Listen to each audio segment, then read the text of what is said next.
I'm Brandon Drennan, a Columbia Journalism School graduate from the class of 2020, and I have the honor of introducing our speakers for the Legacy Panel. A winner of the DuPont Columbia Journalism Award, a National Emmy, and a Peabody Award, our moderator, June Cross, is the Fred W. Friendly Professor of Media and Society, and is also the founding director of the Documentary Journalism Program at Columbia Graduate School of Journalism. Please welcome June Cross.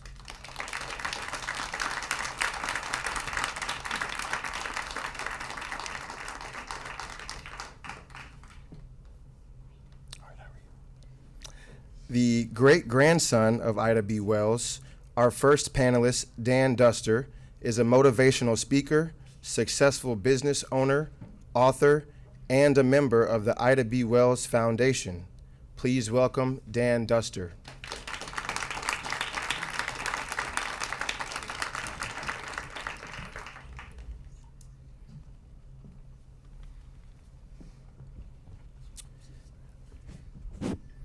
Our second panelist, Paula Giddings, is a former book editor and journalist who has written extensively on international and national issues and is the Elizabeth A. Woodson 1922 Professor Emerita of Africana Studies at Smith College. Giddings is, oh, she's got more. Giddings is also the author of the biography of anti-lynching activist Ida B. Wells, titled Ida, A Sword Among Lions.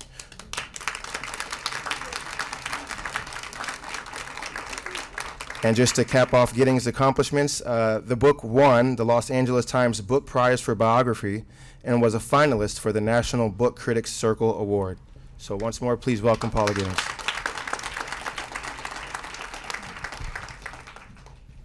And lastly, we welcome Jacqueline Woodson, an award-winning American writer and author of over 30 publications that span picture books, young adult novels, and poetry.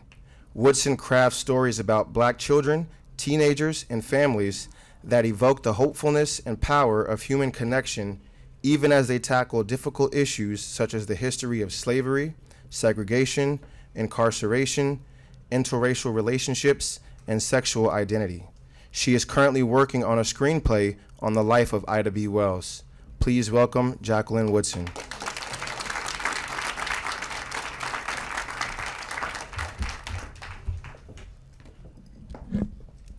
Okay, so, is this on? Yes, okay. Some 80 years before Rosa Parks refused to sit down on the bus, or refused to be moved from the front of the bus, Ida B. Wells refused to be moved out of the first-class car of a train, and there was a huge case about this. One of the many things I didn't know about Ida. Literally, Paula Giddings has written the book on Ida B. Wells. I highly recommend it. It is not only a history of Ida, but she basically takes the history of the entire post-Reconstruction period and tells it through the eyes of Ida B. Wells. And because you're so steeped in this history, we thought maybe we could start with a short presentation by you, Professor Giddings. Tell us about Ida and why she deserves a statue downstairs. She was not while you're getting up, I'm just going to chatter while you're getting up and getting over here, okay? She was not the quote-unquote objective journalist that we often argue about here in the mainstream halls in the belly of the beast. She was... You're going to give us our quote? I am going to give you the quote, yes. And I was reading... She was an advocate. She was not afraid of being an advocate. And so we are honored to be able to honor her with a bus downstairs. And the quote that I read while I was beginning, I had also... I had ideas what to do. June said, we're going to do this. Yeah. Okay. But see, you don't know, what you don't know about me is that I'm an improvisationist. To work from. So I'm waiting for my cue. So you're waiting for your cue. We all know her as an advocate against lynching. And in the beginning of your book, you wrote, "This particular form of racial violence said more about the cultural failings of the white South than of blacks. how not only race, but attitudes towards women and sexuality instigated it, and that lynching represented the very heart, the Rosetta Stone of America's troubled relationship with race. So I asked Paula to please talk about this. I apologize. That's okay. Thank you so much, June, and for leading the panel. It's good to be with you, and it's good to see everyone here. I'm in a room of Ida groupies. I'm in heaven, and very excited to be here, and very excited that Columbia, under the wonderful Dean Jelani Cobb, would have this symposium. How fitting. Ida would have loved it. And I know this is the theme, of course, of this symposium is legacy of Ida B. Wells. And now listen, you just heard the legacy of Ida B. Wells in the last panel.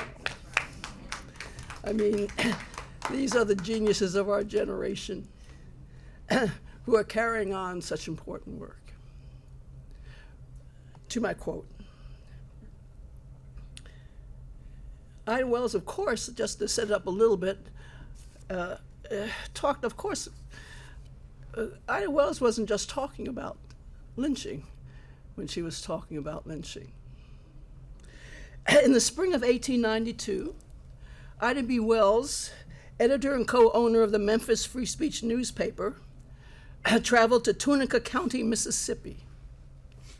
What drew her there was a report by the Associated Press, which described the lynching of a big, burly brute who had raped the 7-year-old daughter of a sheriff.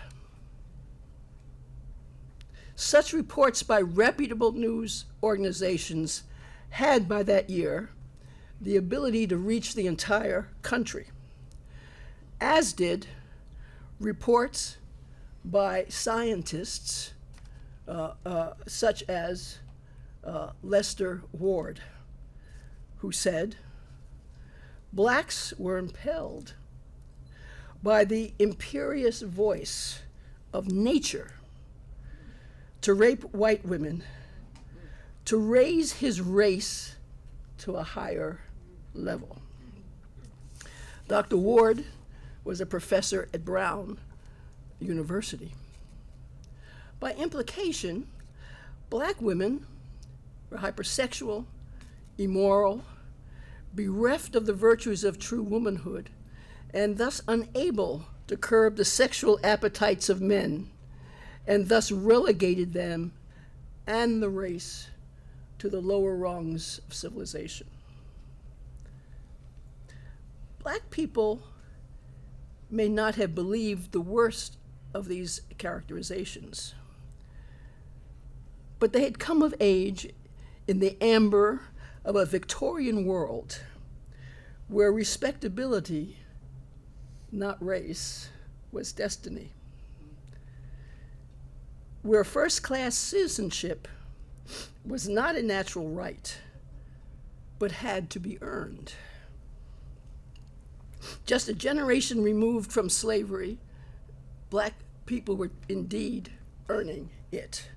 Riding the New South whirlwind of an increasingly industrialized and diversified economy, black businesses thrived. New schools were built. Church denominations expanded. Black representative men met regularly with influential whites who believed that racial cooperation was the way for the South to regain its prosperity. And, by the way, assuage wary Northern investors who wondered if this new South was any different from the old one. Indeed, the future appeared bright. As Ida Wells' pastor reminded a group of Lemoyne College students, they lived in a Christian civilization with a Republican form of government that could only build on the idea of liberty, intelligence, industry, and an equal chance of all. To be sure, there was still discrimination, and want. But these were a fast fading relic of another time and the reprobate residue of the lower classes. It was the scum of both races, in the words of the Black-owned Christian Index, that was responsible for the violence and mayhem in the South. The Black press, publishing in this period over 200 newspapers each week, was the tip of the spear for the progressive sentiment of the time. Quote, "We congratulate the country upon the progress and advancement of the colored people," read a resolution of the Black Journalists Press Association in 1884. "And it is with gratitude to God that we renew our pledge as journalists to support and sustain every institution of learning and industry that tends to enlighten and benefit our social, religious, and material interest." This is not the stuff that radical Black movements are made of. Enter Ida B. Wells. Quote, "I visited Tunica after the lynching and saw the girl," Wells wrote in her autobiography. "The girl she discovered was not 7, but at least 17, and had been found in the lynched Negro's cabin by her father, who had led the mob against him in order to save the daughter's reputation." Wells had come to suspect these reports of lynchings. Just weeks earlier, a close friend, Thomas Moss, an upstanding citizen and successful entrepreneur of a grocery, had been lynched with 2 other employees by a Memphis mob that included the criminal court judge. Despite Moss's unvarnished reputation, he was criminalized and his reputation sullied in the white press. The 30-year-old Wells was predisposed to interpreting such events in a way that would challenge conventional beliefs. Orphaned at 16, she had been a precocious teenager whose willful ways invited rumors about her own sexual propriety, slanderous rumors that, despite her innocence, followed her throughout her adult years. Moreover, Wells's diary traces her effort to turn spiraling rage and bereavement into the energy of reform, and use her investigative journalism to reconceive the world and her and the racist place within it. Indeed, this set her above many of her colleagues, including those who reported on lynchings. But Wells didn't just report lynchings. She investigated them, going to the scene, interviewing witnesses, even sometimes hiring detective agencies. She recognized a pattern, a certain logic of lynching, and was determined to follow it through, even as she said, "The heavens may fall." Her reports, written in unflinching language, Wells is one of the few writers who even used the word rape, by the way, unraveled the Victorian binaries of race, gender, and class.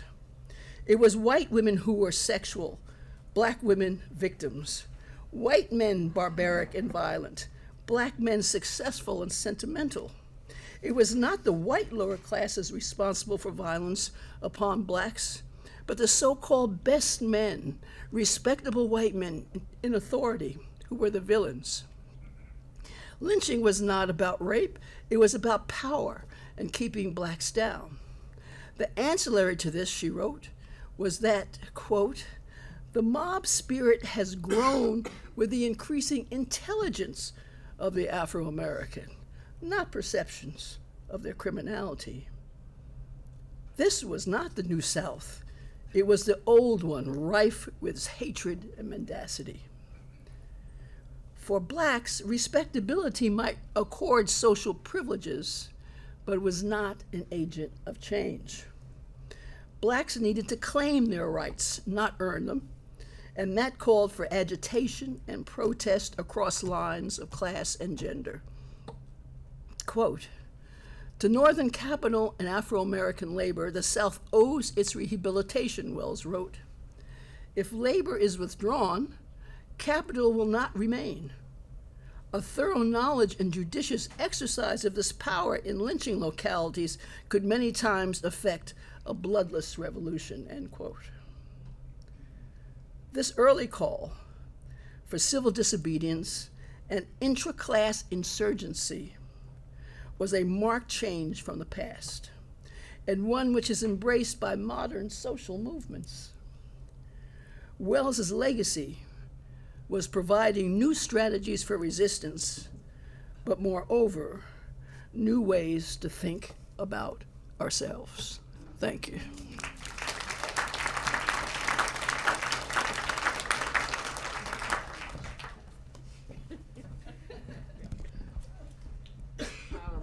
So I'm about halfway through rereading the book, which I remember reading many years ago when it came out. And Ida was such an amazing person. Like many young journalists, she wrote for free and didn't realize that she could get paid until she was like 27 or 28. Make her happy, though. No, she wasn't happy, and she was always robbing from Peter to pay Paul. And it was like, I've heard this story before. I'm trying to figure out how to make a living as a journalist. Dan, I wonder if you can talk or share some family stories that were passed down. What were the grandchildren of Ida B. Wells told about her? Sure. So I guess starting with the lineage, a lot of people want to know that. So Ida, as you kind of saw in one of the pictures, had 4 children, the youngest one being Alfreda. Alfreda had 5 children, one of them being Donald, and Donald had 3 children, one of them being Dan. And so another thing that Ida did that was rare at that time, she was almost 42 years old when she had Alfreda.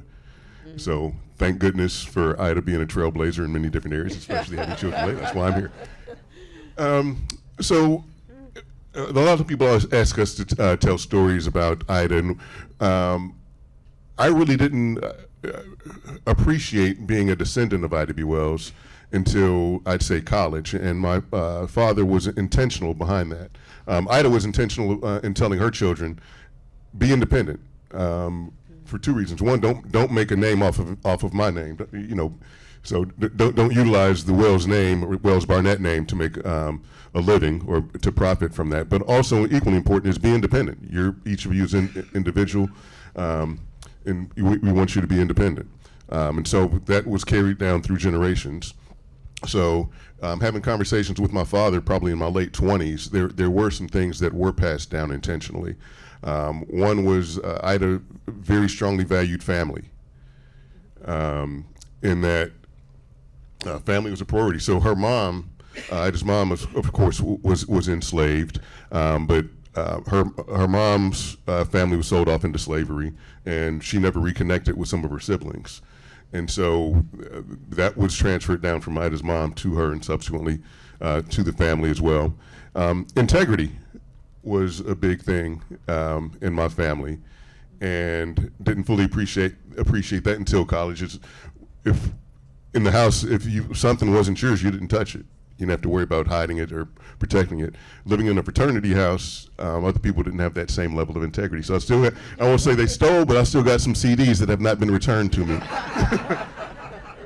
So integrity was important, and Ida had several instances of integrity. Her second trip to England, to the UK, was partially financed by a woman, and pretty much that woman wanted Ida to denounce another woman, and if she wanted to receive funding, it's like, I'm not going to do that.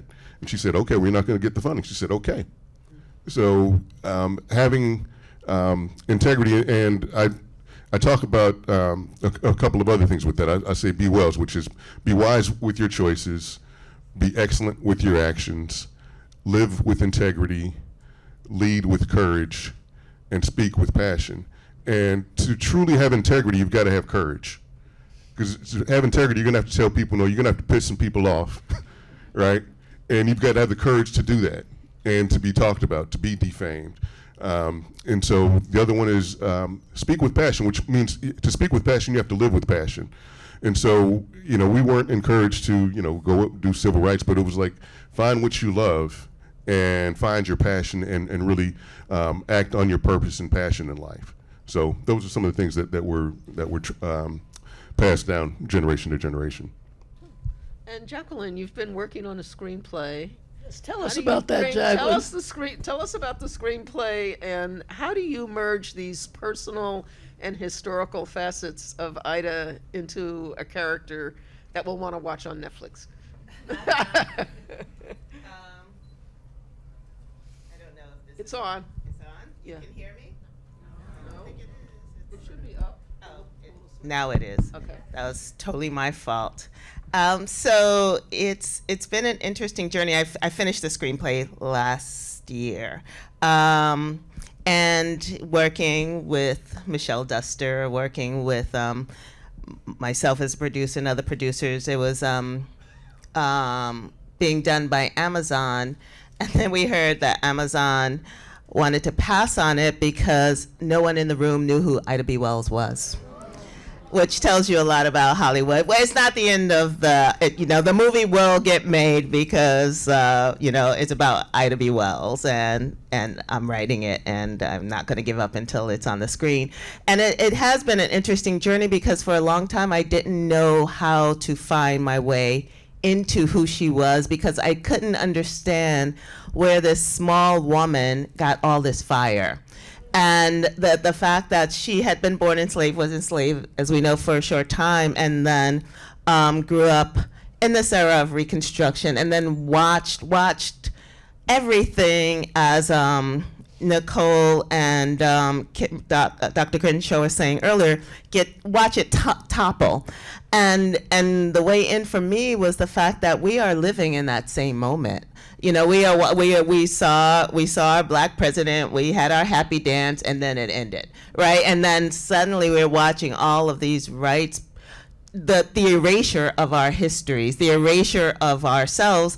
And this is what Ida was saying. There was this myth around who got lynched and who didn't. And then Tommy Moss, her best friend, upstanding citizen, owner of People's Grocery Store, mail carrier, father, gets beaten and killed, and with his two co-owners, basically she sees this destruction and knows that it is so much bigger than what the narrative is around it. And I feel like that's, for me, thinking of myself living in this world and knowing that the stories that are being told about us are not the true stories, was such a way to get in. And then, of course, you can't, no one screenplay is going to tell Ida B. Wells Barnett's whole story. So what I started, I'm telling about her call to fight the lynching, so that point from 1893 until around the suffragette movement. I mean, because she's had so many, like everything you look at, I'm AKA, I know the women's club started because of Ida B. Wells. When you look at education, when you look at what the film was talking about, what was happening with her opening up these spaces for poor black men to have, to reside for 50 cents, like no one can, when you think about her, with the riff she had with Tuskegee. Tell me Tuskegee, because I'm still mad at him. Washington? Booker T. So, all of that stuff that was going on, those are all so many stories in the narrative. And I think, Paula's book does such a beautiful job of really bringing Ida to the page. And for me, in writing this screenplay, that first 6 months was just reading the Red Record, reading Paula's book, reading Michelle's book, like reading everything that Ida had written, and just trying to get into that head of what it meant to be a Victorian woman, going into these sites where people have been lynched and asking real questions.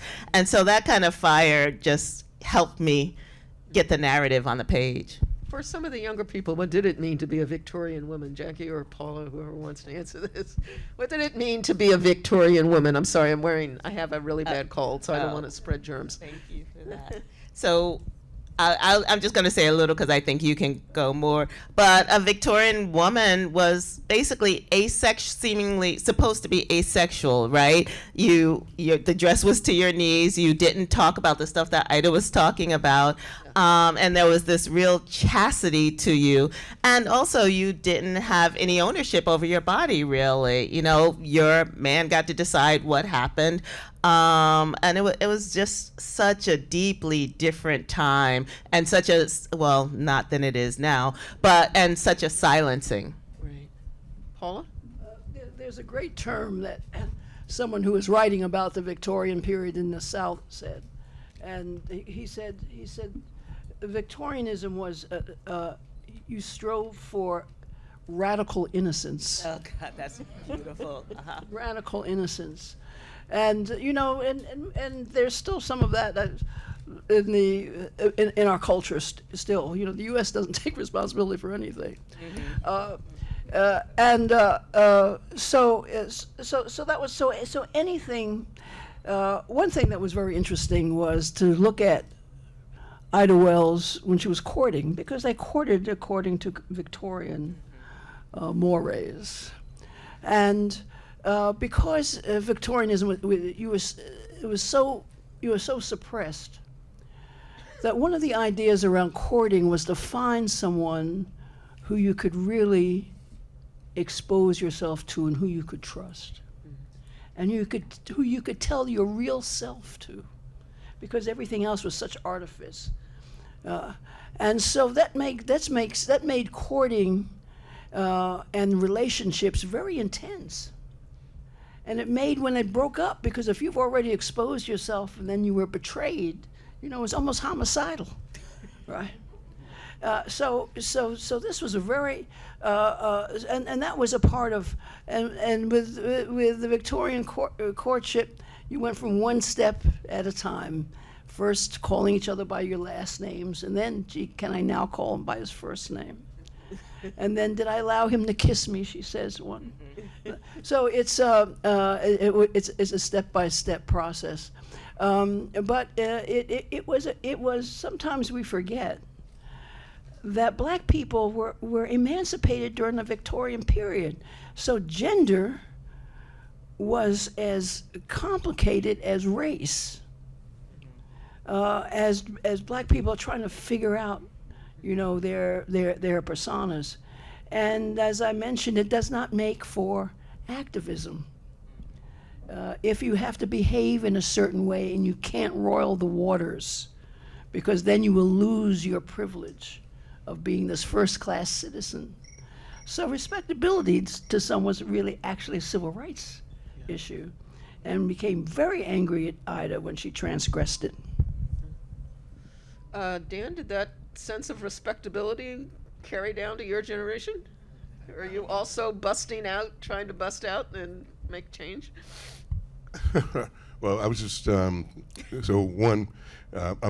happy to be on the panel, and I'm learning about the Victorian area, so thank you for sharing that.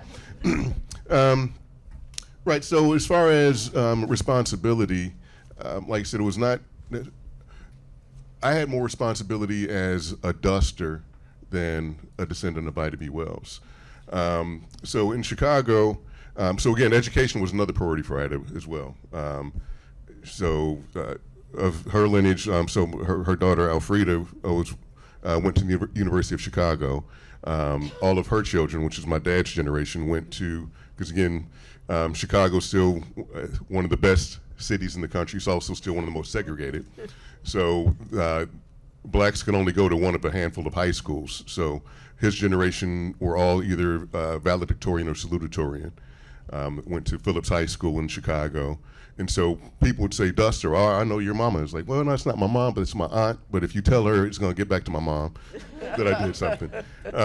So again, more responsibility and accountability as a Duster. Now, other things that they did is that all of my dad's generation and their wives, my aunts, were involved somehow in either civil rights or civic duties or involved in the community. And so those are the things that were passed down and that I still do. Like, I, again, didn't think about it until mid-20s or 30s. I was on a number of boards, and people were like, why'd you do this? And I was like, well, I'm interested. And it's like, well, you know, and then they found out I was the descendant of Ida B. Wells, and I'm like, okay, there is a tie back to that. So like, you really didn't know who she was until you were 20? No, I didn't appreciate really being a descendant. So I knew she was. And again, that was more so from other people. Like teachers would be like, "You're Ida B. Wells' great grandson." So again, a level of accountability being there, but didn't have the in-depth discussions with my father about the lineage and the principles of What Ida. did it mean to you? So I'd say my first really hitting home hard about Ida B. Wells is when I delivered a keynote speech at a graduation, and I was probably 22, 23, and really did more reading about her and had a better understanding of her courage. And a lot of people ask me, why don't you think Ida's more recognized? Is that to fully recognize and appreciate what Ida did, you've got to talk about how dark and barbaric our country has been. Because again, the level of courage that she had is absolutely incredible, really unparalleled. But people don't want to talk about it. So again, me doing research in my 20s was when I really developed an appreciation for Ida and everything that she did. Paula, one of the things you write about in your book was that Ida's legacy in part got erased because she was too radical for the women's suffragette movement and also for the NAACP as their history was being written. Can you talk a little bit about that and what happened to her as a result of that? You know, it was heartbreaking to find out in one of Ida's journals. Raise the One of Ida's journals. It was heartbreaking to find out as she went to a meeting, a Negro history meeting.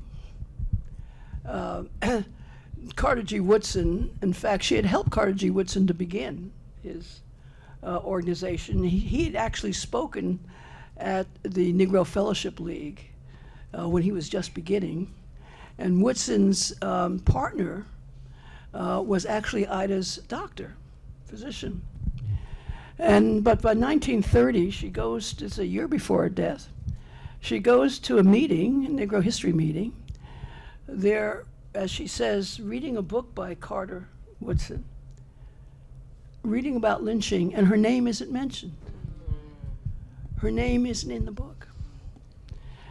And one of the also difficult also about this period and about her period is, if people didn't like you, they just didn't write about you. And Wells, though, also had a habit of her politics were very different from from the NAACP. She fought with them, and of course they took over her lynching campaign, and that's a whole nother story. And kind of left her out of it. She was more radical than many of the club women, and fell out with many of them.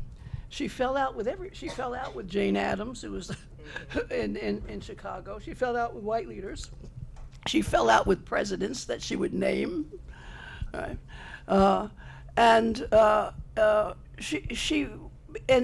of it was not just her temperament, but she was a radical. She had a radical idea, which to the time radical was a grassroots movement versus a top-down movement. And she would call out elite leaders who weren't doing, we were talking about this earlier, who weren't doing what they were supposed to do. She would call them out publicly. So by the time, by 1930, everyone was pretty upset with her and just did not mention her. Even people that she was, somewhat, her big frenemy was Mary Church Terrell, who doesn't mention her name in her books. So it's quite incredible. So part of the responsibility we have to take ourselves, that Ida Wells isn't well known, because her very allies, the people, white people wrote about her. It's her allies that did not. Right. To piggyback on that, during the first panel, some of the questions were about, what strategy can we use right now, and kind of where the leaders is. When you look at Ida, she was standing alone quite often. So that to me, one of the answers to that question is, you got to do something. And so one of my favorite, I don't know who said it, but it's better to do something rather than nothing while you're waiting to do everything. And so when it comes to advancing, because as Jacqueline pointed out and other people know, is that our rights are being removed and still challenged. So to reach out to do something rather than nothing, and to reach out, one of my regrets in life is I went to the University of Illinois, which is at the time was 90% or so white. I only have one white friend from there. So during all the commotion with in the past couple of years with the George Floyd, and then there's a lot of panel discussions and so forth. And I listened to a few of them, and I felt it unfortunate that there were so many white people who would listen to the panels, and this is via Zoom, and they'd be like, "Wow, that was fascinating. I learned so much." I'm like, "You don't have another black friend that you could ask that question?" And I thought of myself, I'm like, "Okay, I need to reach out to my white friends and share with them what's on my mind. So instead of doing this all the time, do this a little bit too." Jacqueline, what would you say to those white guys in the room at Amazon if they were in the room here today? I ain't studying them. I think of Ava, I think of, we've always made a way out of no way. And, I think of what she did with Origin, and the fact that, when Hollywood said no, she found the money somewhere. I think in my, advanced age, I am like so not here. It's interesting because I'm not here to explain anymore, and I for me, writing Ida is writing to Black people, writing to us. I'm not here, and if white folks see it and love it and learn something, that's beautiful. And I know that in Hollywood, this is what the rooms look like. And I know the work is to change those rooms. And post George Floyd, there was a lot of quick change to those rooms, and then it went away.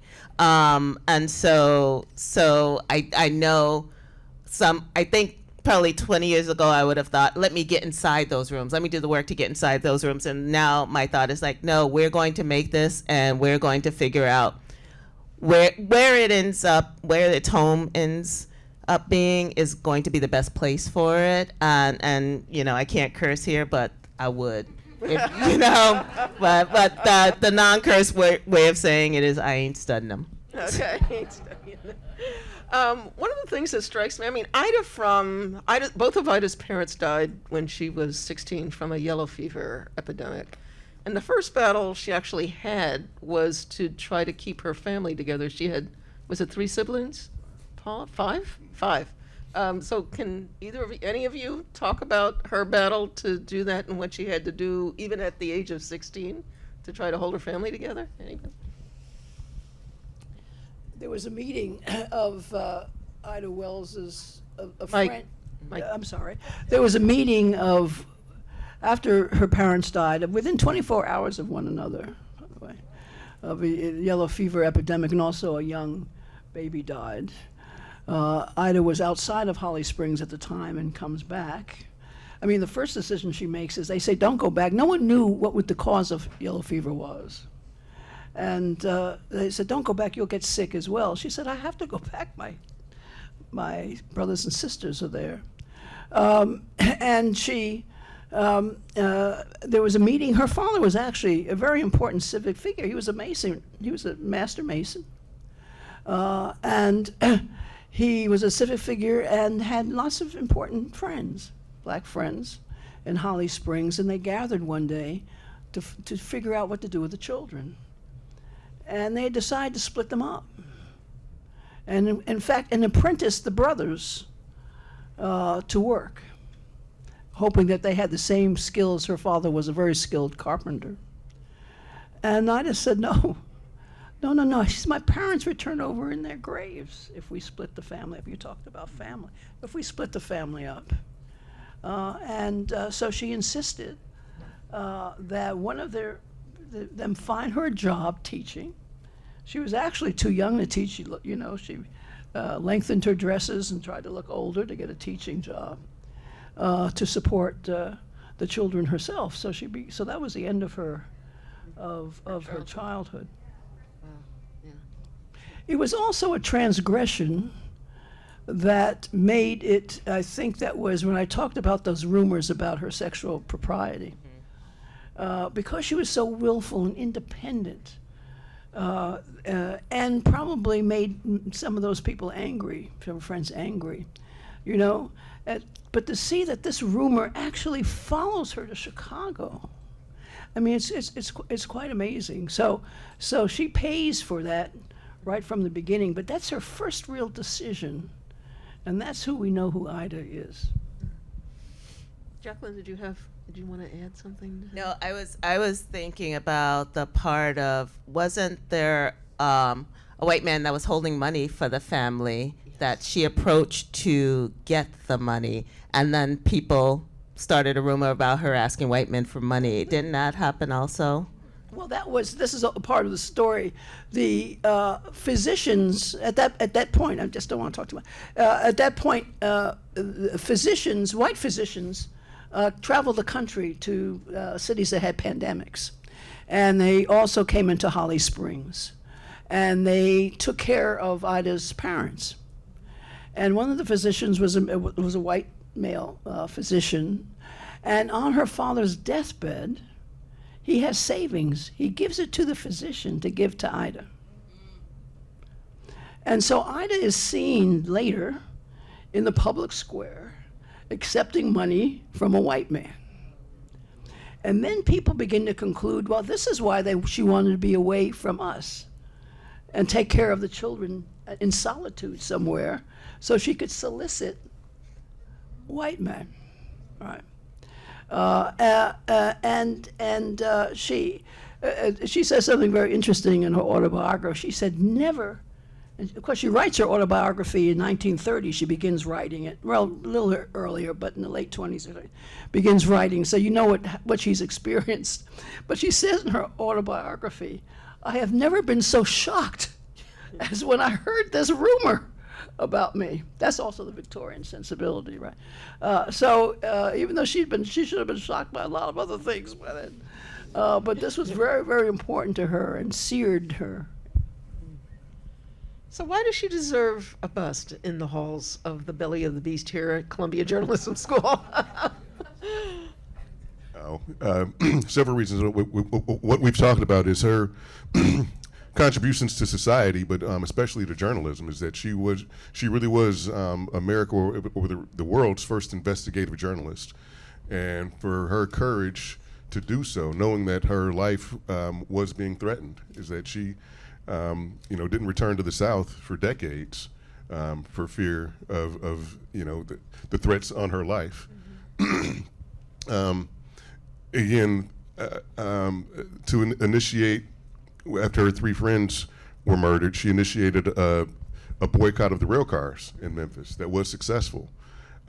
She's largely responsible for the contributions of the Great Migration, is that she had a following, and she told them, hey, look, I know things aren't, the things are not perfect, won't be perfect for you up here, but they're a heck of a lot better than what you're experiencing in the South.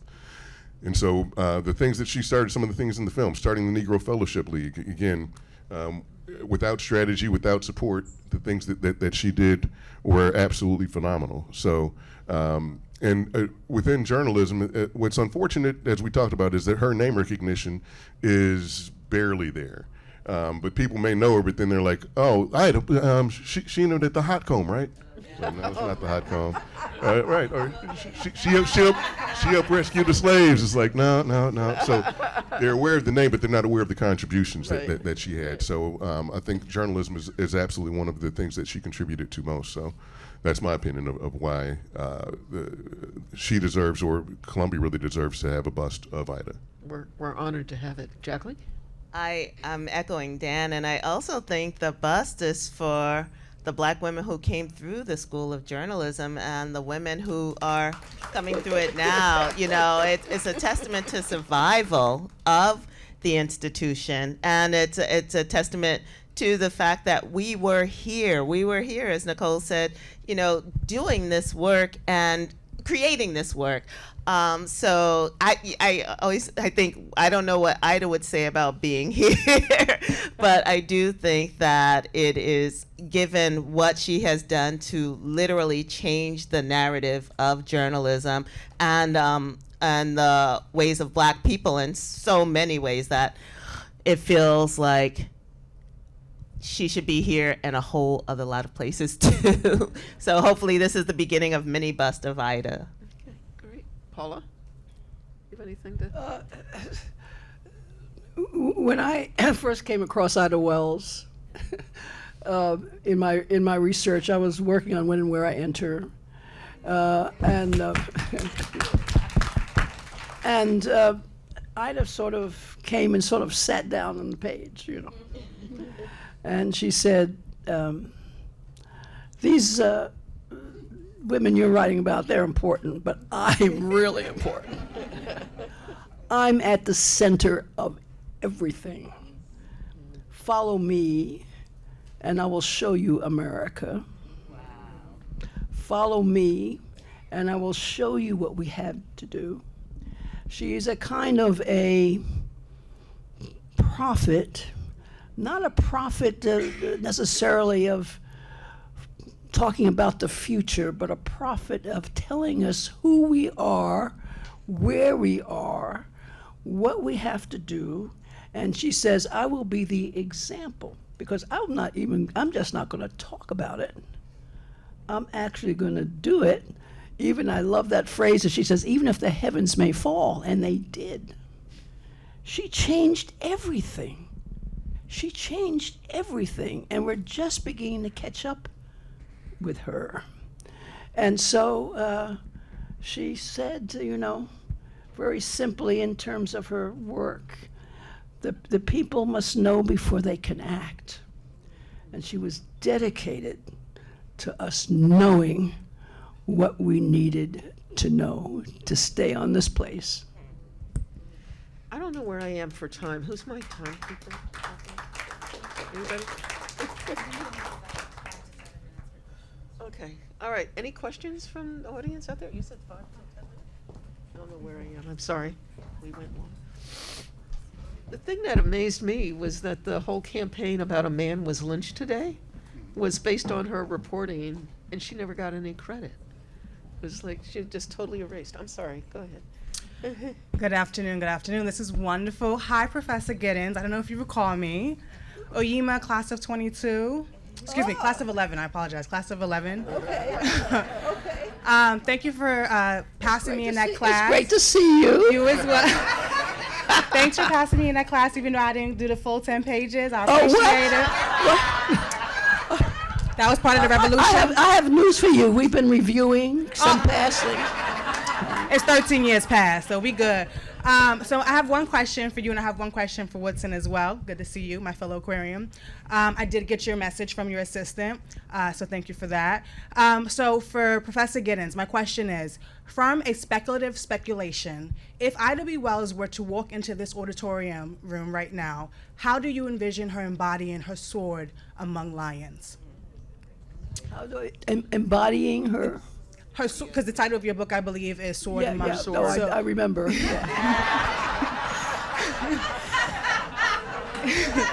So I'm gonna ask Woodson, and then I'll take a seat. Okay. So my question for Woodson is, have you discerned what compromises you will not acquiesce to in the pursuit of transforming your screenplay into a motion picture? If so, would you be willing to share? Would you be willing to share one hard line? I know you don't like explaining yourself, but a lot of things in academia are theoretical and abstract. So it's really lovely to hear very concrete things. Thank you. The question is, if she walked in the room. Yeah, like how would she embody that energy, that vitality, that resistance in this space here? Because we are in the. I don't know.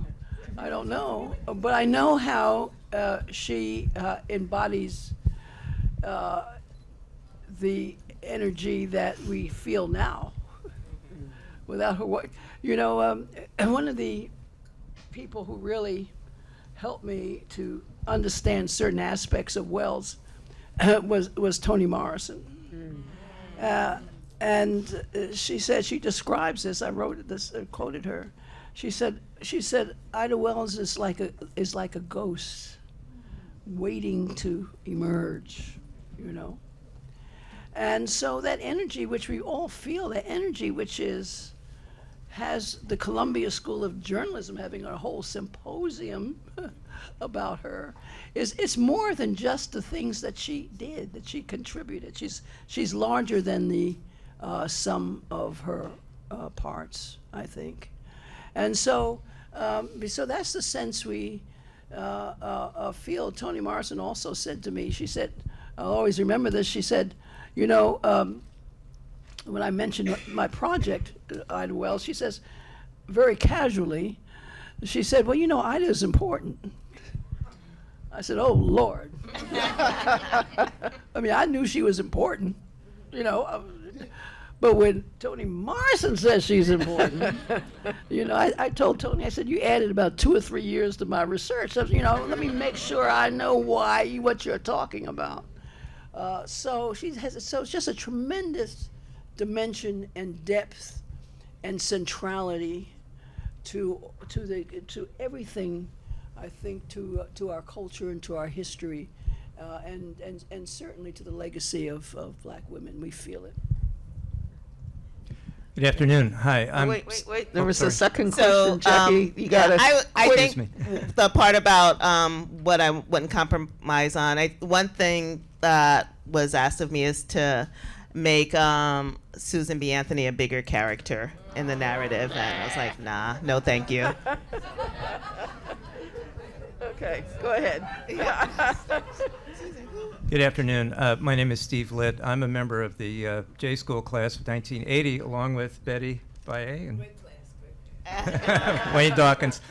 The placement of a sculpture here of the bust of Ida B. Wells raises a lot of questions about representation of Black history and American history in public space. And I wondered if any of you would like to comment on the tensions between the existence of the Thomas Jefferson statue right out in front of the school and the dedication of the bust inside the school. Any thoughts about that?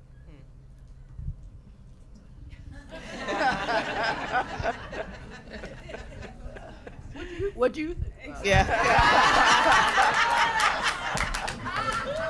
I think it's an obvious question, Okay. and it makes me wonder about what is going on at Columbia University in terms of representing Black history, not just here but in other parts of the campus, and it relates to the history of Columbia architecturally, as an example of the City Beautiful movement, which got started in Chicago in 1893 at the World's Columbian Exposition, which was nicknamed the White City and was related to slum clearance in American cities at the time. So I don't know, it just raises a whole lot of interesting questions about representation of history in public space, and I thought that would be an interesting question for you to chew on, especially with Jefferson out front, because the tension between Ida B. Wells and the society that she was born in and the society that Thomas Jefferson, as one of the founders, who created all of the narrative that was discussed earlier today, which is ongoing. I think it's all fascinating. You know what's interesting, and then I'll let Paula speak to, is I didn't even know TJ was outside. So, like, the fact that Ida in this moment is so amplified inside makes me, I'm so glad you raised that question, because I'm going to go look for him, but I didn't even know he was there. I don't know how many people knew he was there. Yeah, we all know he's there. Oh, okay. It's been a I huge did not issue. know he was there. I guess I should so. speak on this as a member. As a member of the commission, the president's commission, to study it to death until it disappears, which I probably shouldn't have just said in public. But anyway. The fact that Ida is inside speaks to the heart of the school. The fact that TJ is outside speaks to the development of this school. And I think the heart beats stronger than the skin. Thank you. Tear it down. Yes. So Dan, because you mentioned the hot comb, I had to come up here. So your sister Michelle and I are very good friends. Madam Walker did not invent the hot comb. But as Paula knows, that Madam Walker and Ida B. Wells actually remained friends, and they stood up for each other. So that Indeed always means a lot to me. And somebody actually came up to me earlier and said, "Aren't you the great granddaughter?" I'm like, "Do you mean Michelle?" Because no, that's not who. But yes, I know. I didn't want to embarrass you. But my question really is about how journalists are covering some of the black women attorneys who are very much involved in some of the election coverage. So I don't know that that's necessarily an Ida question, but Ida was vilified when she went to Europe, and she was accused of being, a woman who was, less than important and sort of corrupt. So I'm just curious about this same narrative that happens now. Actually, Kimberly, Professor Crenshaw, excuse me, that they talked about it earlier. But I'm just curious where you think Ida would be on that kind of conversation about women, black women being vilified.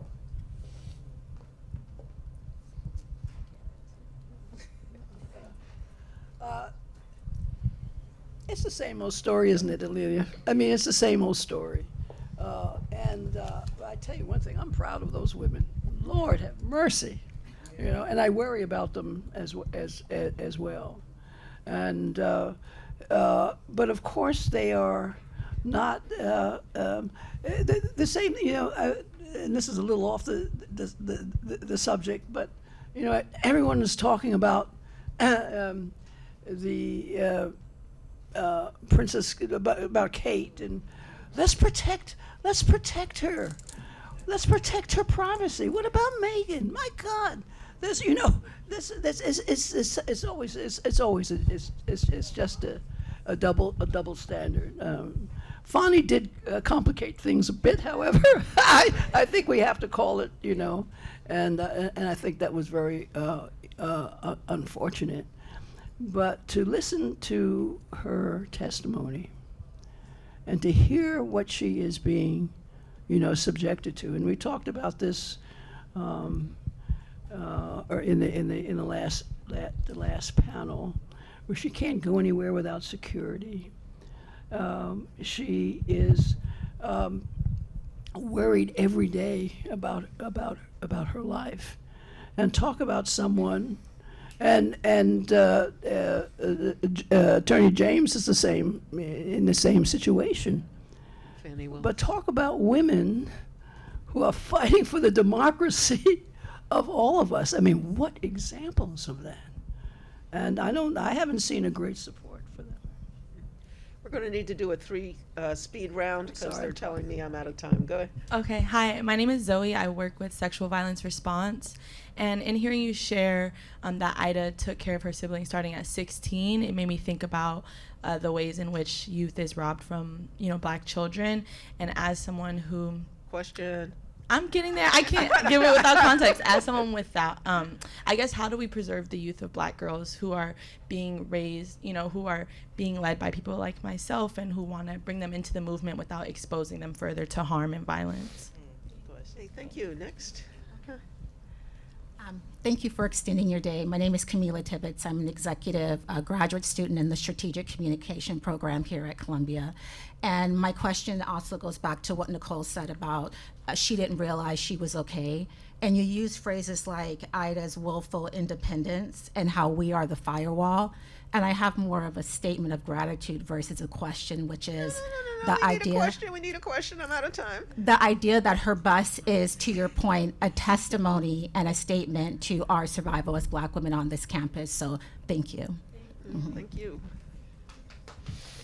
Okay. My name is Regina Langley. I did my dissertation on Ida B. And I just want to know, particularly from you, Dr. Giddings, if when Thomas Moss was killed, and his final words was go west. So I've always wondered if, because it was like 7,000 people in a month that went west, and I always wondered if those people went to Black Wall Street, because I've never seen that in any of my research. So I was just curious, as when that many people left, where did they go?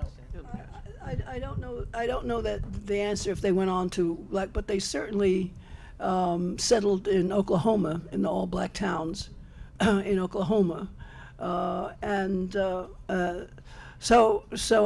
not sure where they went from. You know, there's one just great story of Ida going to Oklahoma and seeing in one of those settlements where a lot of people from Memphis had gone, that she said, you know, leave Memphis, and so she saw a street that was named after Thomas Moss and the two others there in Oklahoma, and so you know it was, and that's also where when she has the phrase, a Winchester rifle should have a place of honor in every black home.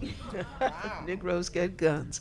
It came out of Oklahoma because that was part of her. She said, we have to fight. And in Oklahoma, there was a threatened lynching, and blacks just went and got their guns out there, their rifles, and there was no lynching. And so that was one of her examples of fight for, you know, your rights and your lives. And I think there was a question about young Adultification. girls and how do we protect them? Was that what I understood it? Yeah. How do we It was preserve a- the youth of black girls? How do we preserve the youth of black girls? Very quickly, and then we have to end. I the think answer to that. one of the best ways is conversation. You know, being candid about what we talk about. I was talking to my daughter who's now 22, and I remember we were having a dinner conversation with her and some cousins, and we were talking about our adolescence and how we'd walk the halls and boys would grab our butts and all of, and they were like, "Are you insane? Like, why did you let them do? Like, why didn't you punch them in the face?" And they were so kind of blown away that this kind of behavior was allowed. And they, you know, they were a posse, like ready to go kick some ass from 1980. Like, you know, but I think it's so important to have these conversations to let them know that they have a right to their safety and that it doesn't have to be like that. I think so much stuff comes from secrecy and shame, and the fact that they know that this is not, the shame is not theirs, the shame is on the society that allows this to happen. But it's about conversations, about books. There's so many great novels where kids are seeing parts of themselves in the literature. We talk about Dr. Rudine Sims Bishop, who talked about the importance of kids having both mirrors and windows in their literature. Mirrors so that they could see reflections of themselves, and windows to see into other worlds. And so kids being able to see those narratives in books and knowing that they're not alone in this, but also the conversation is so important. I have to say, including your books, Jacqueline, which is so really Books. Dan, do you have daughters? I was going to ask if you had daughters. What would you say? But that's okay. Thank you all very much. Thank you. I have to end it. Sorry. Thank you.